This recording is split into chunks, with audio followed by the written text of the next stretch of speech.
حدیث نمبر 13۔ سفیان بن حسین سے روایت ہے، کہا ایاس بن معاویہ نے مجھ سے مطالبہ کیا اور کہا میں تمہیں دیکھتا ہوں کہ تم قرآن کے علم سے شدید رغبت رکھتے ہو، تم میرے سامنے ایک سورہ پڑھو اور اس کی تفسیر کرو تاکہ جو تمہیں علم ہے میں بھی اسے دیکھوں۔ کہا میں نے ایسا کیا تو انہوں نے مجھ سے فرمایا جو بات میں تم سے کہنے لگا ہوں اسے دیکھو۔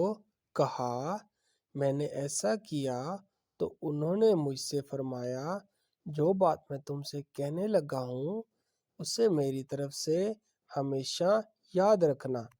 ناپسندیدہ یعنی منکر روایات کو بیان کرنے سے بچنا، کیونکہ ایسا نہ ہونے کے برابر ہے کہ کسی نے یہ کام کیا ہو